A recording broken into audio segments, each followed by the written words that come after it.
श्रीमती दर्शनाबेन जरदोश जी, श्री हर्षभाई सांघवी जी, श्री कौशल भाई दवे जी, श्री विजय चौथावाले जी, श्री अजय तोमर जी, श्री आयुष ओक जी, श्रीमती शालिनी अग्रवाल जी, श्री किशोर सिंह चावला जी, साथियों, दोस्तों, भाइयों और बहनों, आप सबको मेरा प्रणाम।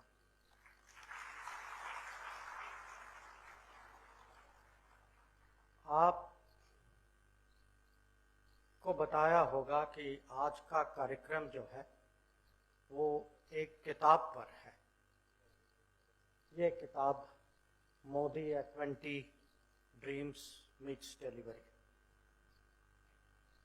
ये गलत नहीं है जो आपको बताया गया है, ये है कार्यक्रम किताब पर ये कार्यक्रम हमारे देश पर है, हमारे इस प्रांत पर है, विदेश पर है। और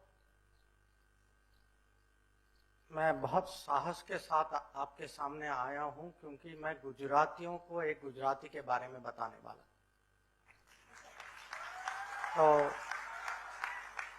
तो आप जानते हैं, पर मैं अपने आप को ऑनरेरी गुजराती मानता हूं, तो इसीलिए मैं बहुत आत्मविश्वास के साथ मैं ये करने आया हूं। सबसे पहले हम किताब की ही बात करते हैं। आप जानते हैं कि पिछले साल ये 20वीं सालगिरह थी कि आदरणीय मोदी जी उनका जो शासन में जो होना, प्रशासन में होना, यहाँ मुख्यमंत्री थे, उसके बाद प्रधानमंत्री बने।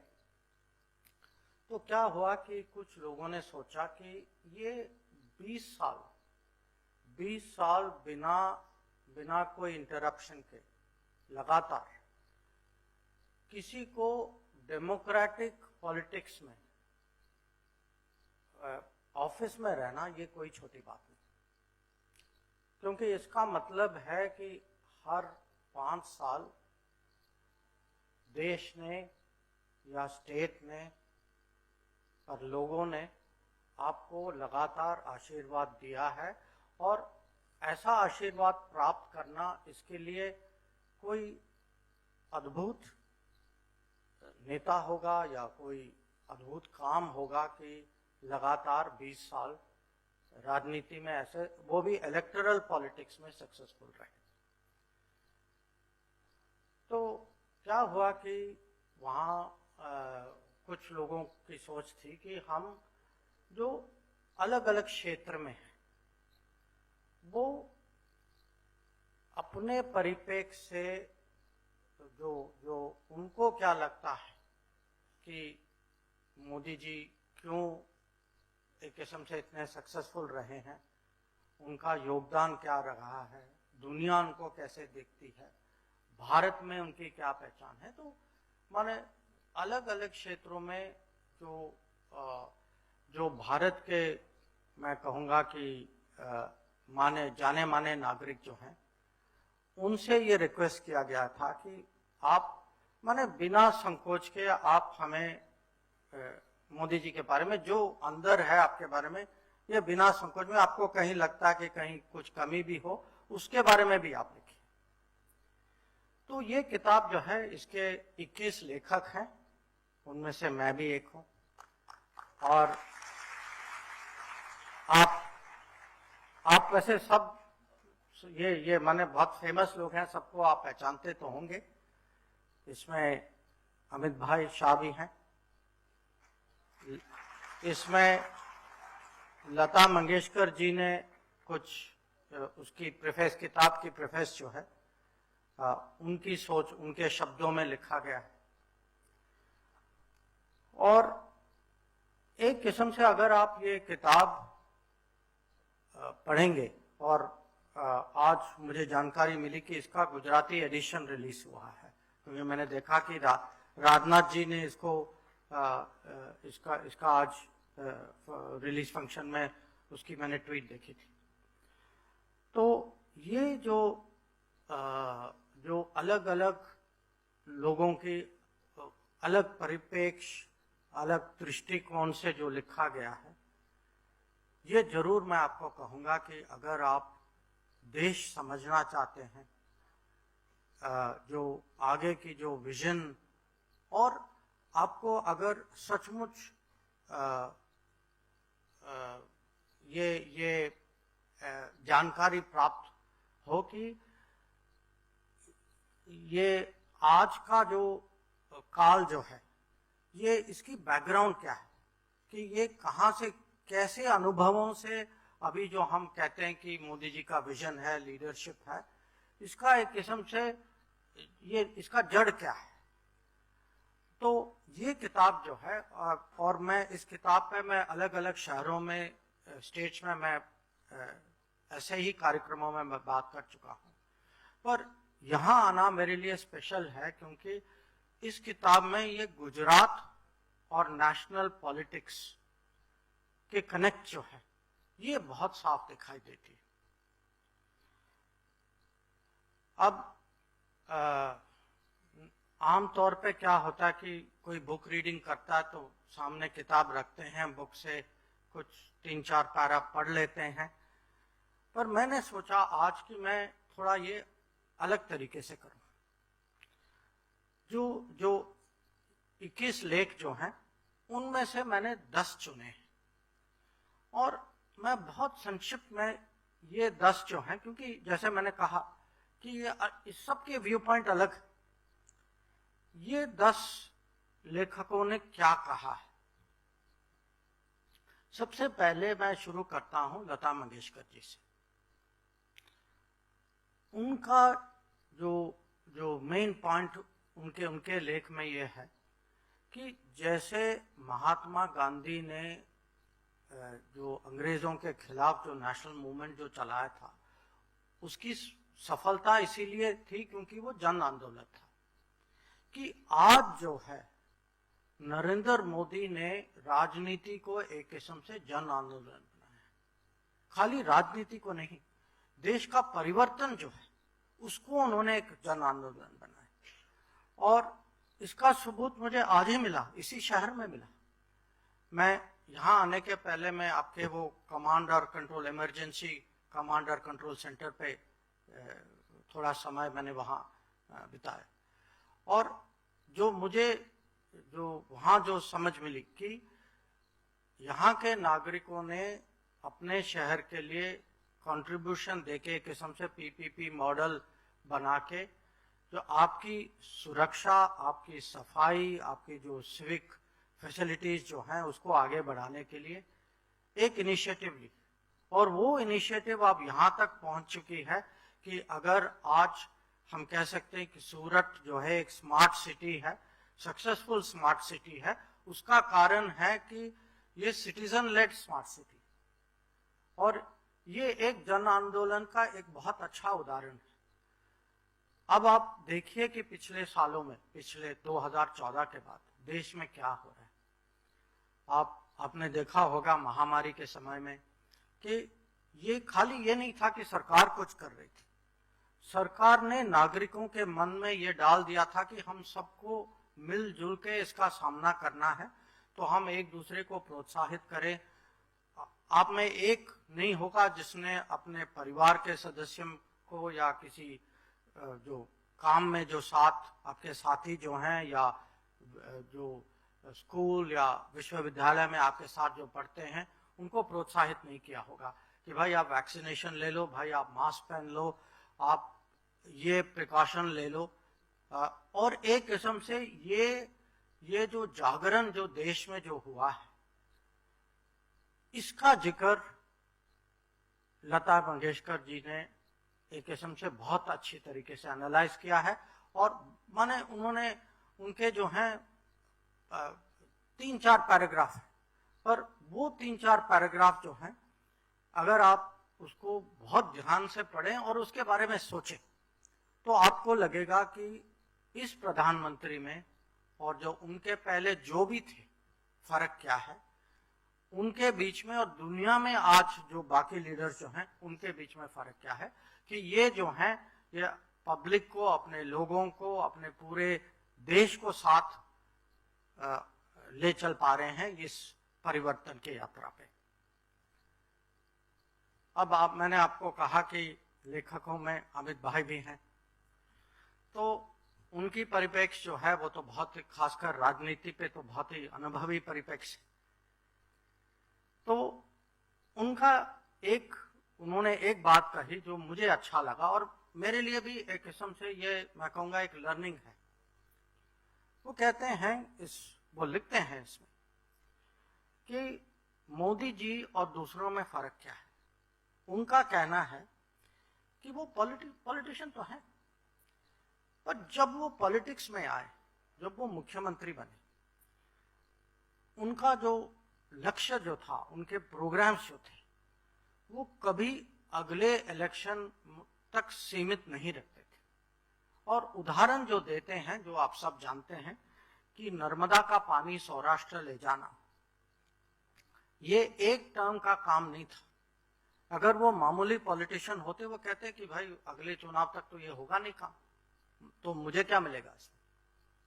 पर जो जैसे अमित भाई हमें समझाते हैं कि उनकी खासियत है कि डिलीवरी पे तो एक तो बहुत उनकी सोच बहुत बड़ी है, फिर सोच के अलावा डिलीवरी है, और डिलीवरी जो है स्केल पर डिलीवरी है, और ये माने समय सीमा की ध्यान तो रखते हैं, पर जो बड़े बड़े जो कार्यक्रम जो हैं, जो लक्ष्य जो हैं, वो एक बार डिलीवरी में लग जाते हैं तो उनको पूरा भरोसा है कि पब्लिक उसको देखती है, समझती है, और हर चुनाव पे एक किस्म से एक रिपोर्ट कार्ड रखा जाता है कि पिछले सालों में ये काम हुआ, और इस पे पब्लिक अपना निर्णय करती है। और जो गुजरात मॉडल जो कहा जाता है, गुजरात मॉडल एक किस्म से ये है कि ये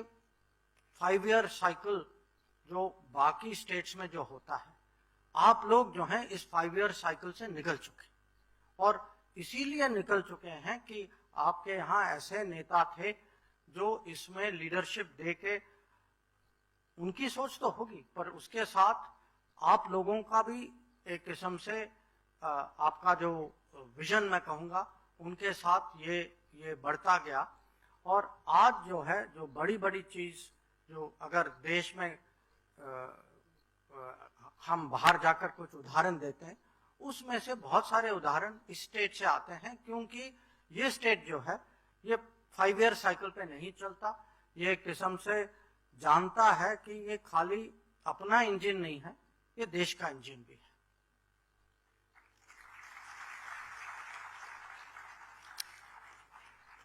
तीसरा लेखक जो है वो एक बिल्कुल अलग क्षेत्र के, पर आपके साथ ही जुड़े हुए हैं, उदय कोटक। अब उदय कोटक जी कहते हैं कि जब वो मोदी जी से मिले तो उनका टेक अवे जो था ये था कि वो समझते थे कि बिजनेस वाले जो हैं खाली धंधा नहीं करते, वो एम्प्लॉयमेंट क्रिएटर है, उनके बिना देश में रोजगारी नहीं बढ़ती। तो वो कहते हैं कि जब वो एक बार बहुत ही माने डिटेल में उनकी बातचीत हुई प्रधानमंत्री के साथ, उसके बाद उन्होंने खुद सोचा कि इसमें से मैं इसका निचोड़ मैं 2-3 माने संक्षिप्त पॉइंट्स में निकालूं। और उनका कहना था कि number 1, increase the size of cake, माने आप इकोनॉमी को बढ़ाइए, जितनी बड़ी इकोनॉमी होगी तब उसको आप एक किस्म से उसकी डिस्ट्रीब्यूशन जो है वो और अच्छी तरीके से होगी। जब तक आप केक को नहीं बढ़ाएंगे, आप उसकी डिस्ट्रीब्यूशन बहुत सीमित ही रहेगी। दूसरा कि वो मानते थे कि देश में अगर आर्थिक ऊर्जा है वो प्राइवेट सेक्टर में। अब मुझे गुजरात आके ये कहने की जरूरत ही नहीं है, पर अगर आप देखें कि जो आज जो दुनिया हमें अलग अलग क्षेत्रों में जो मानती है, आज भारत के एंटरप्रेन्योर, भारत के इनोवेटर, भारत के एक किस्म से मैं कहूँगा टैलेंट जो है, खासकर बिजनेस टैलेंट, उसकी दुनिया में प्रशंसा होती। और तीसरा जो वो कहते हैं कि उस समय प्रधानमंत्री जी ने उनको समझाया कि आप देश तभी बढ़ेगी जब आप दुनिया के साथ इंटीग्रेट होंगे, कि आप खाली माने देश इसकी अंदरूनी सोच के अलावा आप इसको इकोनॉमी को बाहर ले जाइए। आप एक्सपोर्ट्स के बारे में सोचिए, इन्वेस्टमेंट के बारे में सोचिए, कोलैबोरेशन के बारे में सोचिए। और जब उदय कोटक जी जैसे, माने उनकी तो दुनिया में पहचान है ये बिजनेस और फाइनेंस वर्ल्ड में, जब वो कहते हैं कि मुझे उस मीटिंग के बाद मेरा खुद जो क्लैरिटी जो मुझे मिली कि मुझे आगे कैसे बढ़ना है, ये एक बहुत बड़ी स्टेटमेंट है। और आपने देखा होगा कि आज जब पूरी दुनिया की इकोनॉमी कोविड के महामारी के कारण, ये यूक्रेन में जो युद्ध जो हो रहा है उसके कारण, कहीं कहीं क्लाइमेट कहीं बाढ़ आती है, कहीं कुछ और डिस्टर्बेंस हो जाता है, दुनिया की व्यापार, आजकल शिपिंग में भी कुछ बाधाएं हैं, इंश्योरेंस में भी हैं। पर अगर आप देखेंगे कि दुनिया में कहीं आज बिजनेस सेंटिमेंट स्ट्रांग है, कि पूरा विश्वास है कि हम बड़े इकोनॉमीज में सबसे आगे होंगे, ये आज भारत में है। और इसीलिए है क्योंकि प्रधानमंत्री के विजन में ये उसकी जो मेन मैं कहूँगा मैसेज जो है कि हमें एम्प्लॉयमेंट की तरफ देखना चाहिए, हमें बिजनेस बढ़ाते वक्त एक किस्म से सोसाइटी को भी साथ ले जाना चाहिए। और ये सोशली इंक्लूसिव बिजनेस जो है, सोशली इंक्लूसिव बिजनेस ग्रोथ, ये आज भारत की छवि बन चुकी है इंटरनेशनल इकोनॉमिक्स में। अब आप सबका तो आधार कार्ड होगा ही होगा, क्योंकि भारत में किसी का आज बिना आधार कार्ड के तो गुजारा ही नहीं कर सकते।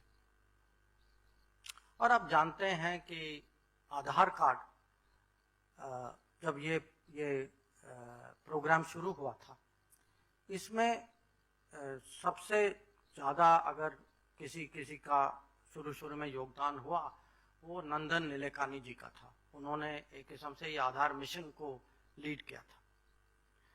अब नंदन नीलेकानी जी इस पुस्तक में लिखते हैं कि वो गुजरात आए जब नरेंद्र मोदी जी मुख्यमंत्री थे, और वो कहते हैं कि ये एक माने खाली गुजरात नहीं आए, अलग हर स्टेट गए वो। और ये इनके शब्द कि Modi was the only chief minister to understand the power of Aadhaar. Only chief minister to understand the power of Aadhaar. और उस आधार के कारण आज जो डायरेक्ट बेनिफिट ट्रांसफर जो होता है, अगर महामारी के समय में आप ही समझिए, अगर आधार नहीं होता तो कोविन प्लेटफॉर्म नहीं होता, अगर आधार नहीं होता तो प्रधानमंत्री गरीब कल्याण योजना जिसके तहत लोगों को अन्न मिला, जिसके तहत बैंकों में पैसे आए, या अगर आप देखें आवास योजना जिनको घर मिल रहे हैं, या किसान सम्मान निधि जो सपोर्ट जो मिल रही है हमारे कृषकों को, ये सब जो आज जो हम समझते हैं कि भाई ये गवर्नेंस की एक किस्म से ये तो हम इसको समझते हैं कि ये तो है ही है, इसमें क्या बड़ी बात है, पर ये बहुत बड़ी बात है। जब मैं देश के बाहर जाता हूँ, मैं मिस्र में था, इजिप्ट में था, जब मैं वहां लोगों को समझाता हूं कि हमारे यहाँ 2 बिलियन वैक्सीनेशन हुए, माने ये आंकड़े माने लोगों के बस मुझे कभी कभी लगता है कि हो सकता है कि पूरा यकीन भी नहीं करते जब उनको कहते हैं कि प्रधानमंत्री गरीब कल्याण अन्न योजना के माध्यम से हम जो है 80 करोड़ लोगों को राशन पहुंचाते हैं।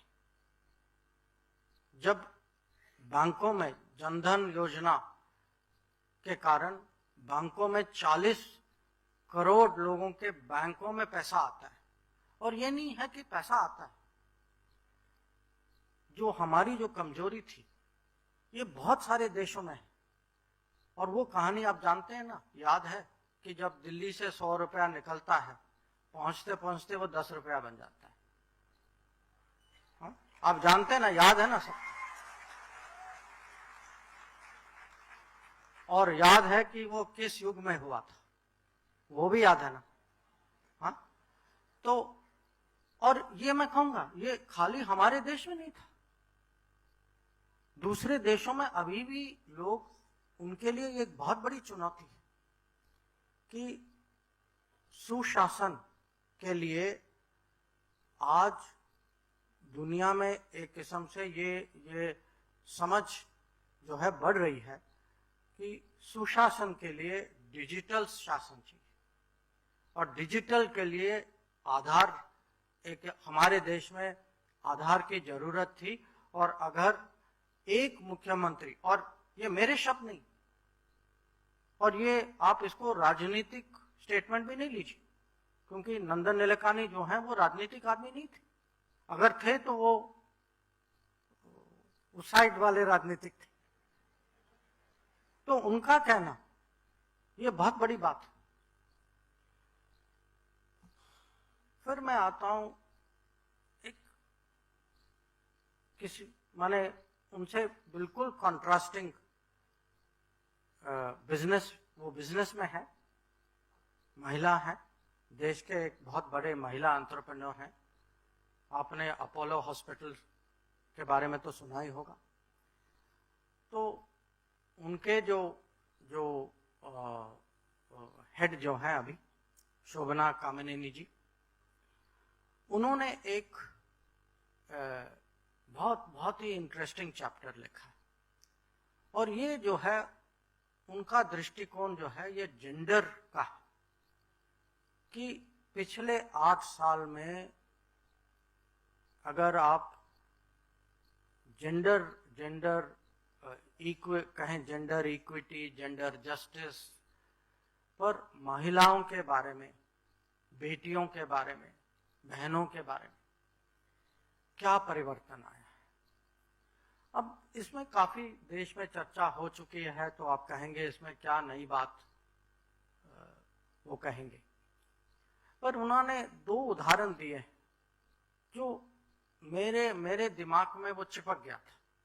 और ये जब मैं खासकर मैं जो भारत को अच्छी तरह पहचानते नहीं या मोदी जी को जानते नहीं, ये 2 उदाहरण मैं बार बार मैं खुद इसका उपयोग करता हूं।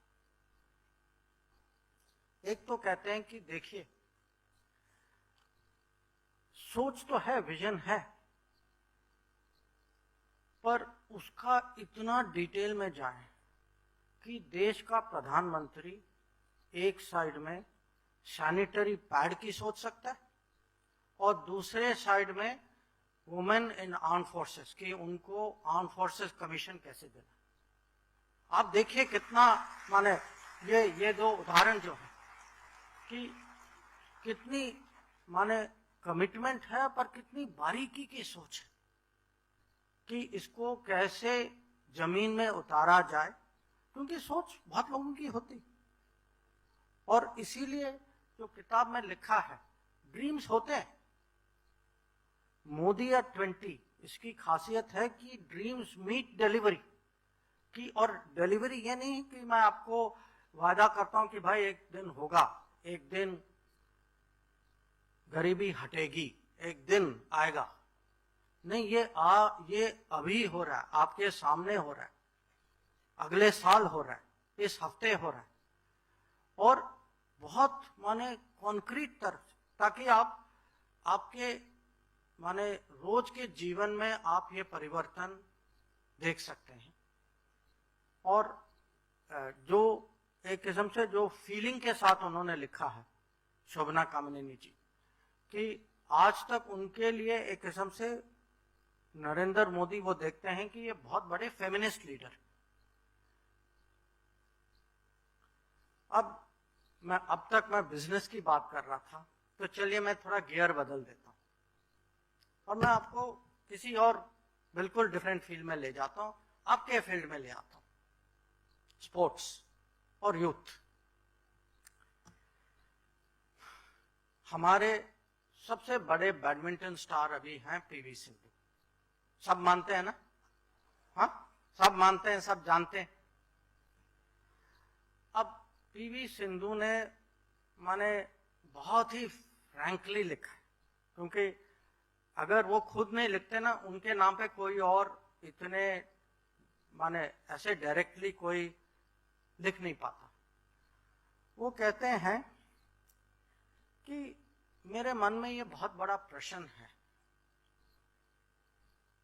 मैं इंग्लिश में कहता हूं, नहीं तो ये भावना मैं इसको ट्रांसलेशन में खोना नहीं चाहता। वो कहते हैं, how does a person who is not young, और दर्शना जी, हर्ष जी, आप इसको बुरा नहीं मानिए, who is in politics which youth do not like, which youth do not regard well. How is a person who is not young, who is in politics, become a youth icon?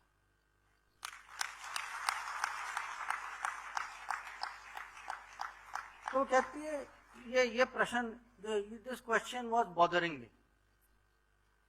फिर कहा कि मुझे अवसर मिला प्रधानमंत्री से मिलने का, और फिर कहा कि कहीं न कहीं माने वो इसका उत्तर मेरे माने एक किस्म से इसकी अंडरस्टैंडिंग आई। और कहते हैं कि, और ये वो हिंदी में लिखती, prime minister embodies the attitude, हो सकता है और कैसे नहीं होगा, कि ये जो है, ये आत्मविश्वास जो है, ये बड़ी सोच कि हम भारत बदल सकता है, भारत में नई पीढ़ी जो है ये बहुत कुछ कर सकती है, इसकी अपेक्षा, इसकी आकांक्षा बहुत ये छोटी नहीं है, और ये किस्म से उनकी एक एटीट्यूड है। और ये एटीट्यूड पीवी सिंधु कहती है कि इसके कारण जो है प्रधानमंत्री इस उम्र में यूथ आइकॉन बन गए। तो ये सोचने की बात है, उनके लिए नहीं, हम लोगों के लिए।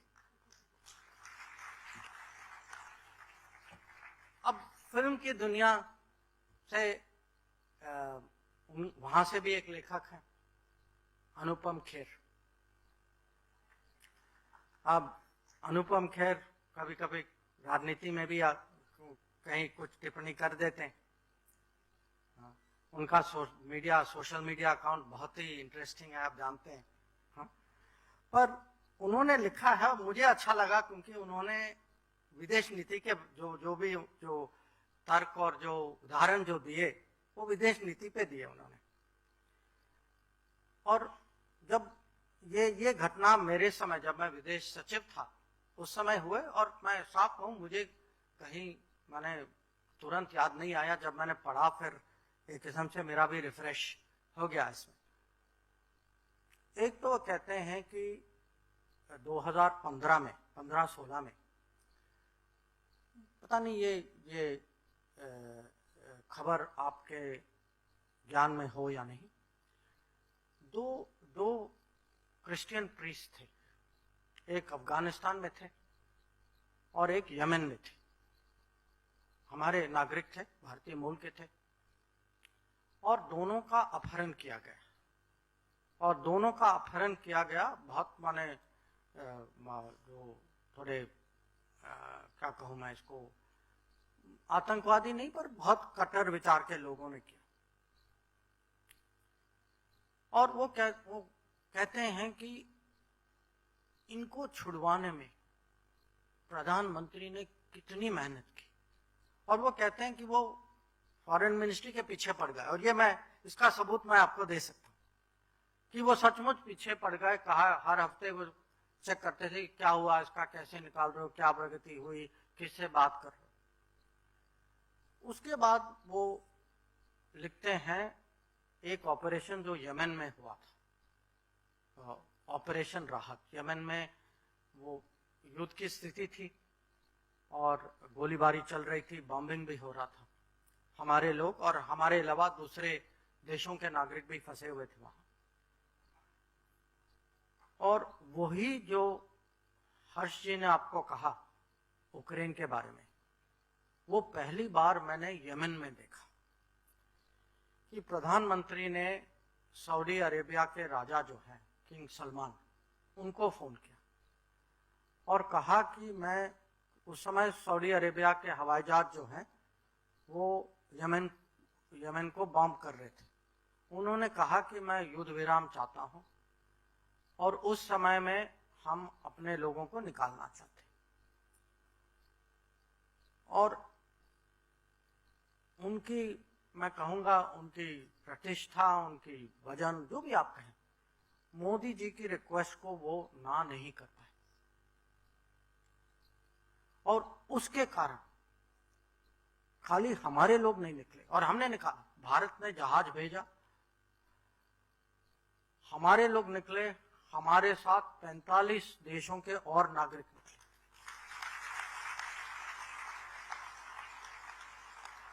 और ये मेरे लिए मेरा पहला अनुभव था कि जब आपके प्रधानमंत्री की इतनी इज्जत होती, इतनी लोग कदर करते, ये मैं कहूंगा डिप्लोमेसी में इससे बड़ी, कूटनीति में इससे बड़ी, माने डिप्लोमेट के हाथ में ऐसा कुछ कार्ड, इससे बड़ा कुछ हो नहीं सकता। अब यही चीज इस साल यूक्रेन में साबित हुआ कि आप जानते हैं कि हमारे 20,000 से ज्यादा विद्यार्थी वहां युद्ध के बीच में फंस गए थे और उनमें से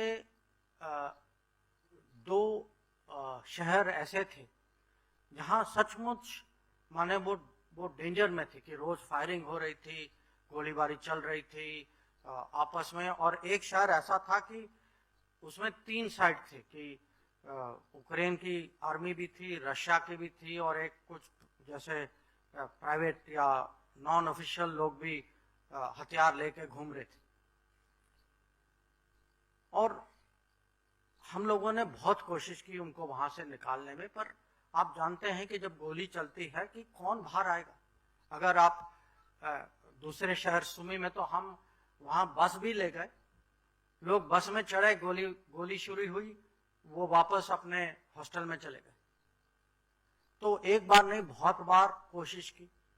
फिर अंत में दोनों शहरों में, खार्किव और सुमी में, प्रधानमंत्री ने प्रेसिडेंट पुतिन को फोन किया और यूक्रेन के प्रेसिडेंट जेलेंस्की को फोन किया और कहा कि हमारे बच्चे फंसे हैं और मैं चाहता हूं, ये मेरी रिक्वेस्ट है कि जब तक वो निकलें आप हमें टाइम दीजिए, इस समय सीमा में उनको निकालेंगे और आप मुझे अपना वचन दीजिए कि इस समय फायरिंग नहीं होगी। और उसके कारण हम इन दोनों शहर से हमारे लोगों को निकाल पाए। अब ये जब हो रहा था यूक्रेन में, मुझे अभी भी याद है उस समय उत्तर प्रदेश में चुनाव हो रहा था और आप जानते हैं जब चुनाव होता है तो प्रधानमंत्री जी तो लग जाते हैं इसमें। वो सुबह सुबह निकलते थे और रात को आते थे, माने पूरा दिन उनका यूपी में लगता था। और माने स्वाभाविक भी है, और हमारे लिए माने इसका महत्व तो आप जानते ही हैं कि जब तक वो खुद न जाएं। पर ये देखिए, सुबह निकलने के पहले माने 7 बजे के पहले वो चाहते थे कि मैं रिपोर्ट दूं कि आज क्या हुआ है, माने कल रात को क्या हुआ था, पिछले रिपोर्ट के बाद नई घटना क्या थी। और जैसे ही वो उनके प्लेन या हेलीकॉप्टर दिल्ली में उतरती थी, अगला फोन आता था कि अच्छा भाई 12 घंटे हो गए, तो आप बताइए क्या हुआ। तो कभी जब तक ये लोग फंसे हुए थे वहां पर, आपको ये भी याद होगा कि हमारे 5 मंत्री वहां गए थे। आप ही सोचिए, आपको कभी याद है कि भारत सरकार ने 5 मंत्रियों को बाहर माने हमारे नागरिकों को वापस लाने के कभी भेजा था? आप कमिटमेंट देखिए, और ये देखिए कि इसमें कमिटमेंट के अलावा टीम स्पिरिट देखिए कि ये 5 जो थे वहां, जो यूक्रेन के पड़ोस में, सबको जिम्मेदारी दी गई थी कि सिंधिया जी रोमानिया में थे, हरदीप जी हंगरी में थे, किरण रिजिजू स्लोवाकिया में थी, जनरल वीके सिंह पोलैंड में थे। सब लोग अपना अपना वहां कर रहे थे। यहाँ जो है विदेश मंत्रालय में मैं और हमारे जो राज्य मंत्री जो हैं, हम लोग यहाँ से कोऑर्डिनेट कर रहे थे। और हम दिन में 2 बार 3 बार प्राइम मिनिस्टर को रिपोर्ट देते थे कि ये हुआ है, ये हमारी कोशिश थी, इसमें हम सफल रहे, इसमें असफल रहे। और इतनी डिटेल मॉनिटरिंग थी।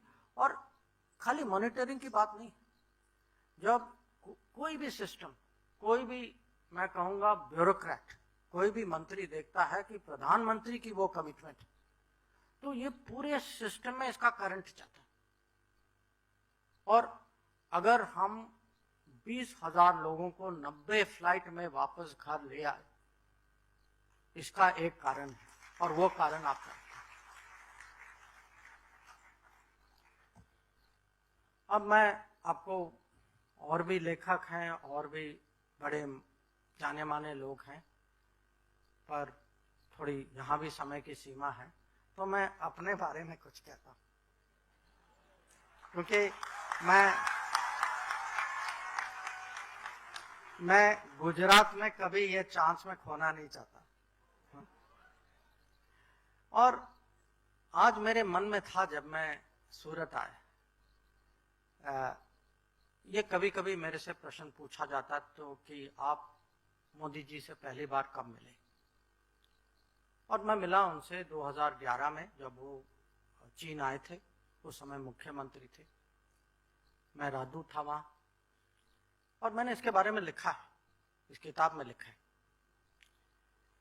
पर उसके पहले हमारी बातचीत भी हुई थी, आने के पहले। और ये बातचीत जो सूरत के रहने वाले हैं ये जरूर याद रखेंगे।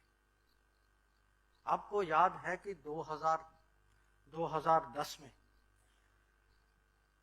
आपके 22 साथी थे जो चाइना में, उनको अरेस्ट किया गया था और उनके खिलाफ ये डायमंड स्मगलिंग का आरोप लगाया गया था।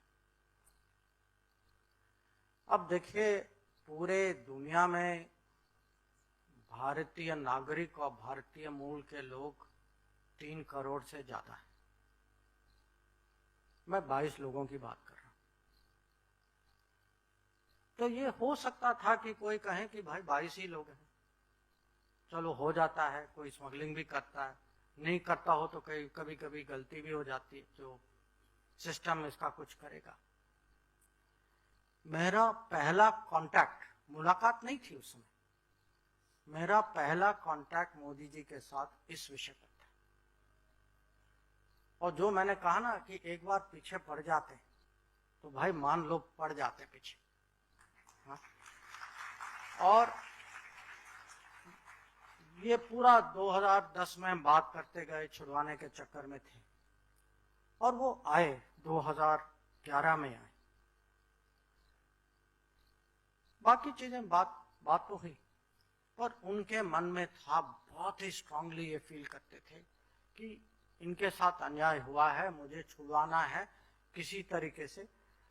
तो जब वो उनकी जो चाइनीज लीडरशिप के साथ जो मेन मीटिंग जो हुई, उन्होंने ये बात उठाई और कहा कि देखिए, मैं गुजरात का मुख्यमंत्री हूं, मेरे 22 लोग यहां फंसे हैं और मुझे लगता है कि जो उनके बारे में जो कहा जा रहा है, हो सकता है कि कहीं किसी से थोड़ी गलती हो, पर ये पूरे 22 के 22 इनके साथ, इनको सबके साथ जो किया गया है ये ठीक नहीं।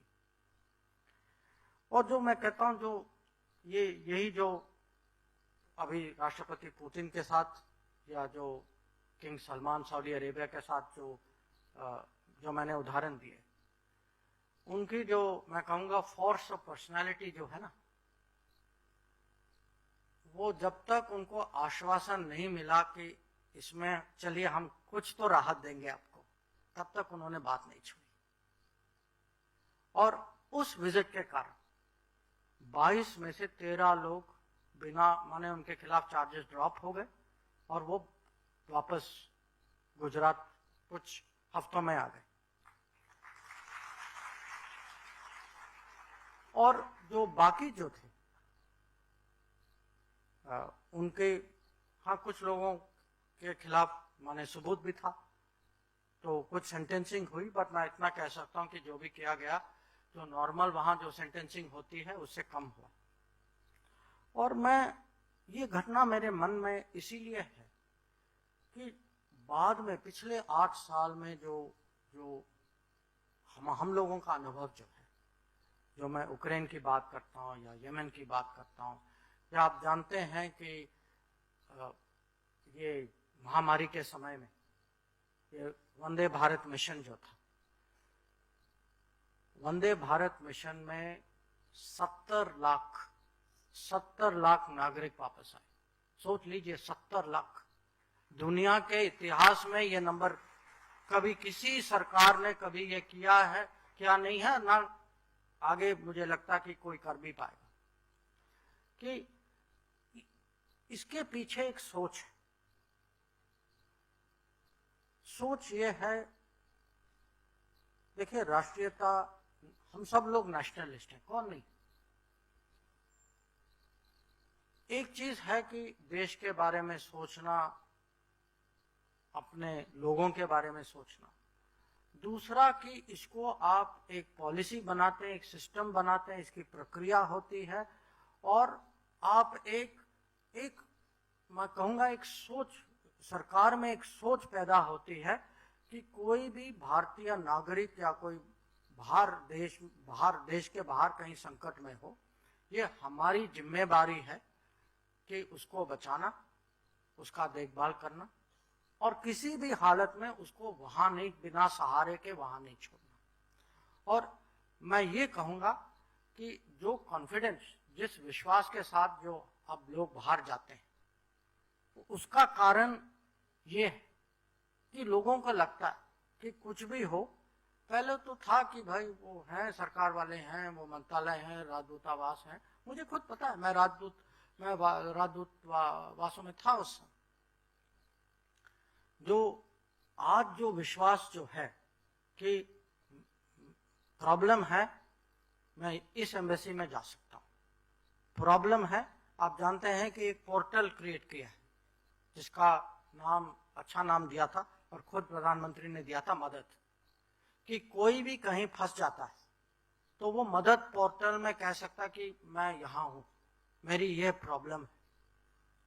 और ये मदद पोर्टल के कारण, जैसे आप लोगों के यहाँ सूरत में एक पोर्टल है, जो आज मैंने देखा कि आपके यहाँ कोई शिकायत है तो आप भी पोर्टल में डालते, तो अब दुनिया में एक पोर्टल है। और ये पोर्टल जो है, ये हमारे नागरिकों को बाहर सुरक्षित रखती है। जहां भी उनको कहीं परेशानी होती है तो हम इसका सुझाव हम जल्दी दे सकते हैं। तो मैं इतना ही कहूंगा कि देश में तो आपने इसके बारे में सुना होगा कि सबका साथ सबका विकास, पर विदेश में आजकल हम कहते हैं सबका साथ सबका विकास, सबकी सुरक्षा। ये सुरक्षा की भावना जो हम अपने नागरिकों में पैदा कर सकते हैं, ये एक बहुत बड़ी परिवर्तन है। और ये खाली अभी तक जो मेरा अनुभव है, ये खाली विकसित देशों में होता है। विकासशील देश जो हैं वो अपने लोगों को नॉर्मली छोड़ देते हैं राम भरोसे। तो मैं आज जो है, मैंने सोचा कि किताब पढ़ने के बजाय मैं ये उदाहरण, ये अनुभव थोड़ा इधर उधर, मुझे पता है मैं किताब के थोड़ा बाहर भी गया था, पर मैंने सोचा कि मैं आपके साथ जो एक किस्म से मेरे अंदर ये फीलिंग है, मैंने सोचा कि मैं आपको के साथ मैं शेयर करूं। मैं ये भी कहना चाहता हूं कि अगर विदेश नीति में परिवर्तन आया है, और उसके बारे में जो क्वेश्चन आंसर में हम इस पे हम बात भी कर सकते हैं कि अभी जो विदेश नीति जो है, ये इसकी जो सेंट्रल पॉइंट फोकस बदल गई है। अभी हम पीपल सेंट्रिक, जैसे मैंने आपको समझाया, ये पीपल सेंट्रिक फॉरेन पॉलिसी, ये डेवलपमेंट सेंट्रिक पॉलिसी। जब मोदी जी के साथ मैंने अपने चैप्टर में लिखा है, there is a brand of Modi tourism. Modi tourism माने ताजमहल या आईफिल टावर नहीं है। मोदी टूरिज्म माने आप बुलेट ट्रेन पे देखते हैं, आप रेलवे स्टेशन जाते हैं, आप कोई नदी देखते हैं जहां क्लीन अप हुआ, आप कहीं वेस्ट टू वेल्थ का ऑपरेशन देखते हैं, कि हर चीज जो है उनके मन में है कि बाहर कुछ बेस्ट प्रैक्टिस हो, कुछ टेक्नोलॉजी हो, कुछ वहाँ कुछ साथ भागीदारी करने का कोई अवसर हो। तो ये जो है उनके मन में है। तो ये आज डेवलपमेंट सेंट्रिक फॉरेन पॉलिसी है, पीपल सेंट्रिक फॉरेन पॉलिसी, और सबसे ज्यादा ये सिक्योरिटी सेंट्रिक फॉरेन पॉलिसी कि मेरा जो पहला जो मीटिंग जो था चीन में, वो वहीं सिक्योरिटी से शुरू हुआ। तो उन्होंने मुझे कहा कि आप मुझे सिक्योरिटी ब्रीफिंग दीजिए, क्योंकि चीन में मैं ऐसा कभी कुछ नहीं कहना चाहता जो नेशनल पॉलिसी के खिलाफ हो। उन्होंने कहा मैं 1 मिलीमीटर हटना नहीं चाहता नेशनल पॉलिसी। तो अभी जो है, अगर हम सुरक्षा, डेवलपमेंट और पीपल सेंट्रिक, जो प्रधानमंत्री कहते हैं ना, ईज ऑफ लिविंग, इसको हम अगर आगे बढ़ाएं, देश में बढ़ाएं, देश के बाहर बढ़ाएं, देश के बाहर जो भी हो सकता है उसको हम हमारे यहाँ कैसे लाएं, ये अब एक किस्म से फॉरेन पॉलिसी के लिए एक नया फ्रेमवर्क बन चुका है। मैं बस इतना ही कहूंगा अंत में। आप जानते हैं कि 1988 में प्रधानमंत्री, उस समय के प्रधानमंत्री राजीव गांधी जो हैं, वो चीन गए। उस समय चीन की इकोनॉमी और भारत की इकोनॉमी करीब करीब एक साइज की थी। अब चीन की इकोनॉमी जो है भारत की इकोनॉमी से 4 गुना ज्यादा है। अब मैं आपको प्रोत्साहित करने के लिए बता रहा हूं कि इस समय में 40 साल में फर्क क्या था। हमारे यहां लीडरशिप नहीं थी, विजन नहीं था, पॉलिटिकल कमिटमेंट नहीं थी, गुड गवर्नेंस में कमी हो। और अब अगर आप देखें पिछले 8 साल में, ये गैप जो है, और इसका उदाहरण मैं आपको देता हूं, आईफोन। आप कभी सोच सकते थे कि आईफोन जो है भारत में उसी समय बनेगा जब चाइना में बन रहा है? या आप सोच सकते थे कि सचमुच आप में से बहुत लोग होंगे जो अगले 2 साल में बुलेट ट्रेन पे चढ़ पाएंगे? ये तो हमें लगता था कि ये ये ना ये ड्रीम्स वाले डिपार्टमेंट में थे, ये डिलीवरी वाले डिपार्टमेंट में नहीं थे। तो अब ये डिलीवरी वाले डिपार्टमेंट में आए हैं। तो आज जो है हम सब लोग जो हैं, हमें सोचना होगा कि अगर सचमुच माने हम अपना देश को आगे बढ़ाना चाहते हैं, और ये मैं एक किस्म से ये नॉन पॉलिटिकल पॉइंट, क्योंकि कभी कभी मेरे से लोग पूछते हैं कि आप जैसे आदमी जो हैं, जो पूरी जिंदगी आपने सर्विस की, आप पॉलिटिक्स में कैसे? मैं तो कह सकता हूं मैं पॉलिटिक्स में आया क्योंकि मोदी जी ने कहा कि आ जाओ, पर नहीं, पर मैं सचमुच बताता हूं, इसका उत्तर यह है कि उन्होंने कहा कि आप सोचिए कि इस समय में आप माने सर्विस में बहुत कुछ कर सकते। उस समय मैं टाटा ग्रुप के साथ था, अच्छी नौकरी थी, कोई चिंता नहीं थी। पर उन्होंने एक दिन मुझे बुलाया, कहा कि आप ही सोचिए कि देश में बहुत सारे लोग हैं जो सुबह उठते हैं, चाय पीते हैं, कॉफी पीते हैं, ज्ञान देते हैं, पेपर पढ़ते हैं, कहते हैं भाई देश ऐसा चलना चाहिए। अरे पता नहीं ये क्या चला रहे हैं, क्या हो रहा है। आप अभी भी आप में कुछ माने काबिलियत है, आप देश के प्रगति में कुछ योगदान कर सकते, और आपको सोचना होगा कि आप एक किस्म से स्पेक्टेटर रहेंगे या प्लेयर बनेंगे। इसमें आप मेरे टीम के साथ जुड़ेंगे। और मेरे लिए ये बहुत बड़ा निर्णय था, क्योंकि मेरे फैमिली में कोई आज तक ना मेरे पहले ना मेरे बाद कोई पॉलिटिक्स में गया। तो मैं आपको इसीलिए ये बता रहा हूं, क्योंकि पॉलिटिक्स जो है वो दूसरों की जिम्मेदारी नहीं, ये सबकी जिम्मेदारी। जो जब हम कहते हैं कि देश को इस दिशा में जाना चाहिए, या कहीं कमी हो या कहीं सफलता हो, ये इसीलिए होता है क्योंकि आप सब लोग जो हैं, हर 5 साल, हर 3 साल, हमारे यहाँ डेमोक्रेटिक सिस्टम में ये अवसर आता है कि आप भी इसके एक किस्म से पार्टिसिपेट, ये जिम्मेदारी आपकी भी। और अगर हम जो हैं, जो दशकों जो हमने खो दिए बीच में, क्योंकि हमारे यहाँ लीडरशिप नहीं थी। कभी कभी आजकल हम डबल इंजन की बात करते हैं ना, उस समय तो डबल क्या 4-5 ड्राइवर थे एक स्टीयरिंग व्हील में। और आप जानते हैं कि गाड़ी में जब 5 ड्राइवर होते हैं तो क्या होता है।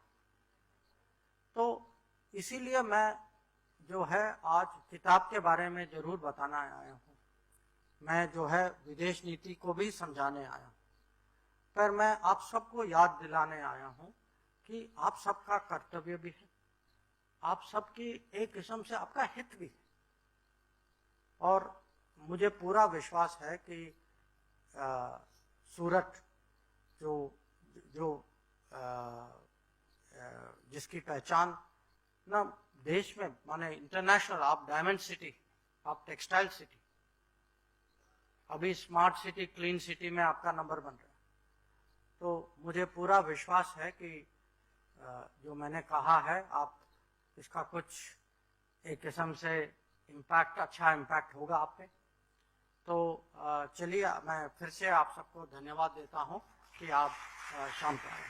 Thank you.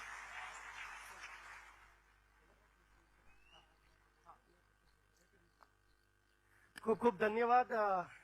It seems like I was only reading the book, and along with me there were approximately 1500 plus people were reading the book. जो भी अतिथि आमंत्रित है, वो अतिथि ये प्रोग्राम के बाद, क्वेश्चन आंसर सेशन के बाद, जो भी डिनर का स्थल है वहां पे तुरंत पहुंचे। वहां का कार्यक्रम समय सर चालू होगा। चलो अभी चालू करते हैं प्रश्नोत्तरी सेशन। सो जो भी युवा प्रश्न पूछना चाहते हैं वो कृपया अपना हाथ खड़ा करेंगे. हम रिक्वेस्ट करेंगे वॉलंटियर से. यस, यहाँ पे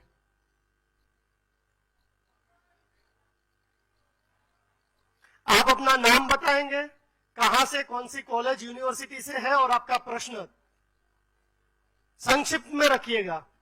Good evening, sir. I'm Ravina Rajpurohit from CPD Mahila College, Veer Narmad, South Gujarat University. My question to you is, sir, do we possess the requisite to shape the strategic choices of SAARC countries? Are we not better placed than China, at least in the subcontinent?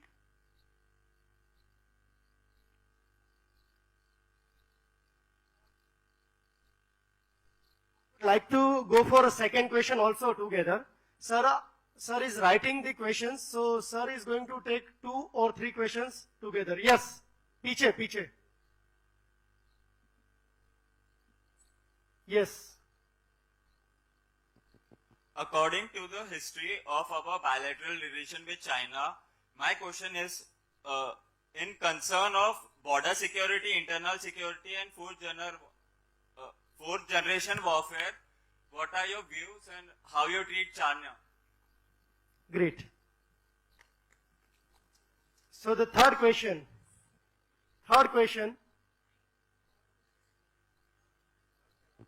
Yes, here itself.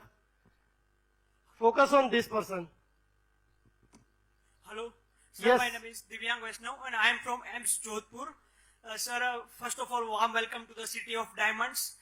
Sir, as we know, we are the large fifth economy in the world, and we have, sir, many good traditions and trade deals with other countries. So, sir, my question is, in future, how will government planning to balance between the first goal of our Atmanirbhar Bharat and at the same time our good trade relation with the other countries? Thank you, sir.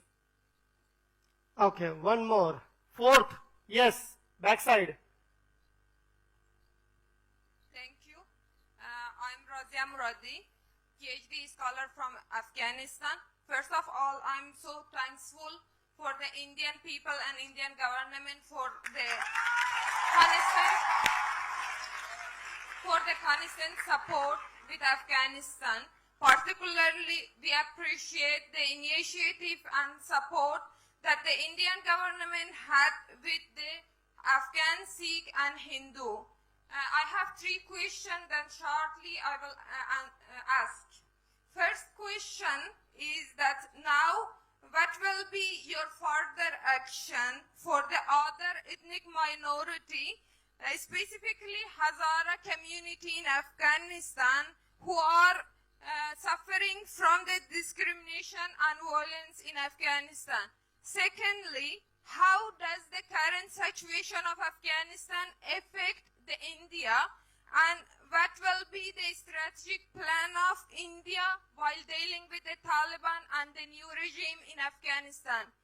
My third question is, what is the humanitarian plan of India to protect people at risk, specifically students, scholars, women, human rights defenders and refugees? Thank you. This is thank you.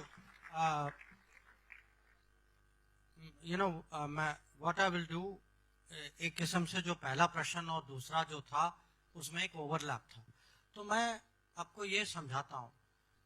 You asked what is the strategic approach, how do we influence our countries, and the other question was how will you deal with China. Now, the rise of China is the biggest happening in the last I would say 25-30 years in the world. We are the neighbors of China. हम China के पड़ोस में हैं. It is not possible that we are not deeply and directly impacted by the rise of such a major power. It will happen. Now, we cannot take the view that they will adjust to us. They will rise. We have to. It's competitive. Politics is competitive. World politics is even more competitive. We have to find ways today. How do we compete with other countries? How do we protect our interests? देखिए दुनिया जो है किसी के लिए कुछ नहीं करती, हमें अपना करना होगा। आत्मनिर्भर भारत जो है ये राजनीति में भी, कूटनीति में भी। तो we are today trying to see how can we achieve greater strength. We cannot, sometimes I read that India is a great services power. Yes, services is very good, but you cannot have only services. A country which doesn't have manufacturing is a country which doesn't have bones in the body. You cannot manufacture everything. But we do not want, which one of us wants a situation that we are the market for other factories and other manufacturing? I mean, you are from in a state which has a very strong history of industrial production and manufacturing. Do we want to see that everything which we in our daily lives is imported from China, which we can make ourselves?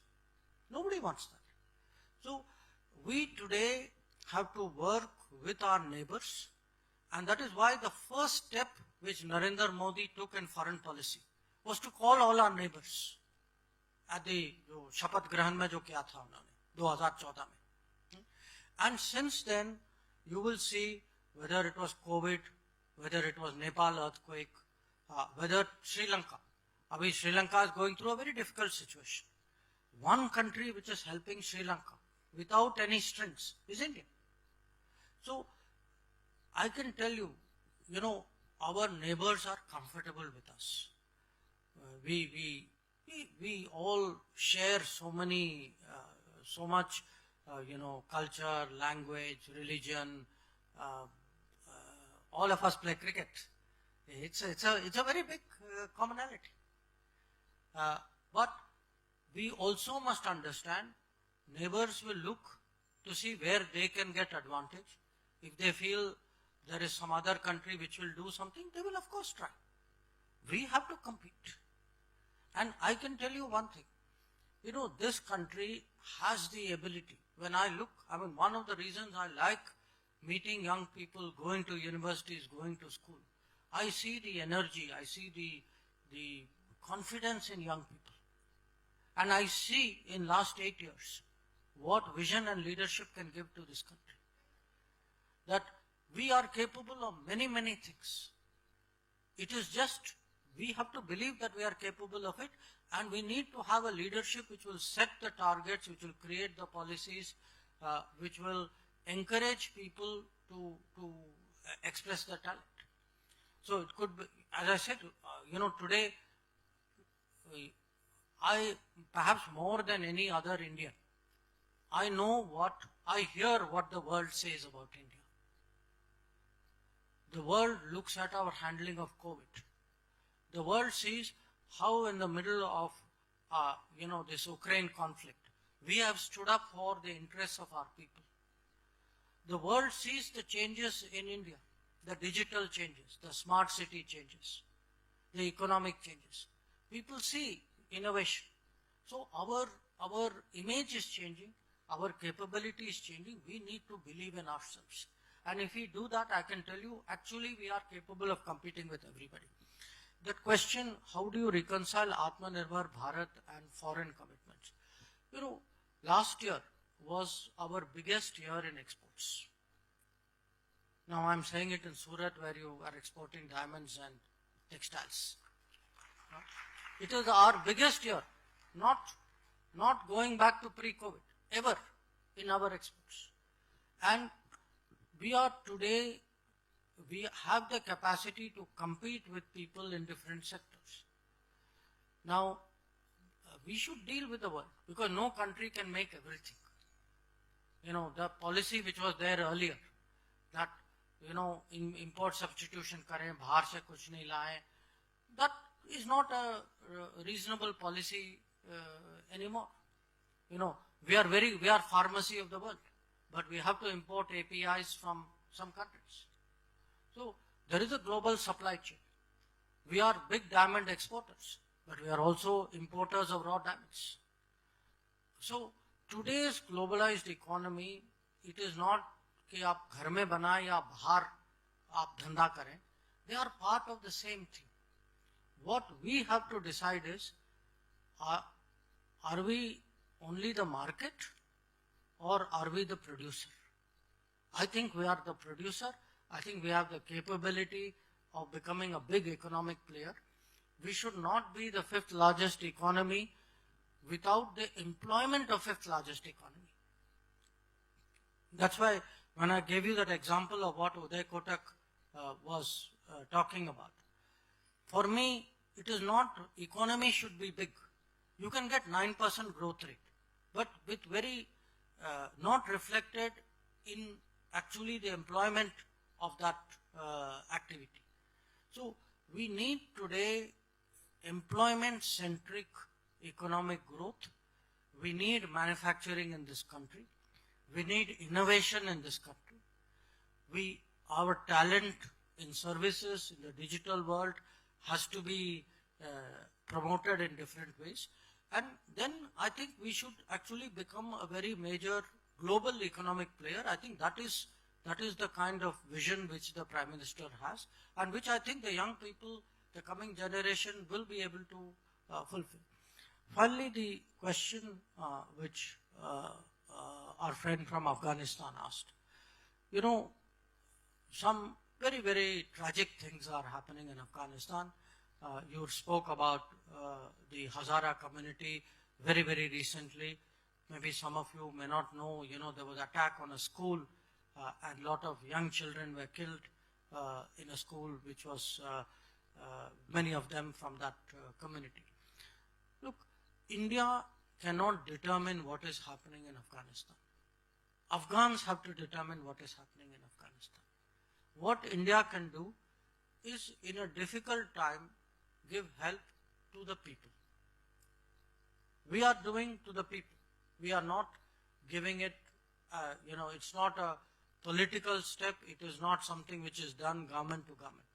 We have sent food. We have sent medicines. We have sent vaccines. We have tried to help the Afghan people in a very, very difficult situation. I think that is a sentiment which most Indians have, and I can assure you that that will be the approach we will continue to take in the future.